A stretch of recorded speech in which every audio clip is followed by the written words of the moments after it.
Sipas organizatës botërore të shëndetësisë, mbi 1300 persona kanë humbur jetën nga vala e nxehtit që ka përfshirë Evropën që prej datës 21 qershor. Drejtori i përgjithshëm OBSH-s theksoi se aktualisht 150 milion njerëz po jetojnë në kushte të vapës ekstreme, ndërsa qindra kanë humbur jetën.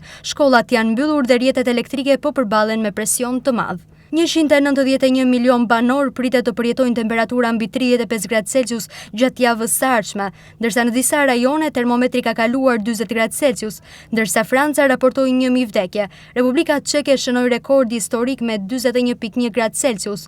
Gjermania regjistroi temperaturën më të lartë ndonjëherë, 41.7 gradë Celsius në Brandenburg.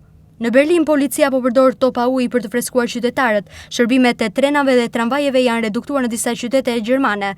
Në Rom, Papa Leo falenderoi besimtarët që morën pjesë në lutjet e së dielës pavarësisht vapës. Në Francë, vala e të nxehtit po tregon shenja lehtësimi me alarmet e kuqe të kufizuara vetëm në 2 lindje. Evropa po përballet me një nga valët më të forta të nxehtit të viteve të fundit, duke shkaktuar pasoja të rënda në shëndetin publik, transport dhe jetën e përditshme. Autoritetet paralajmërojnë se temperaturat mund të rriten më tej në ditët në vijim.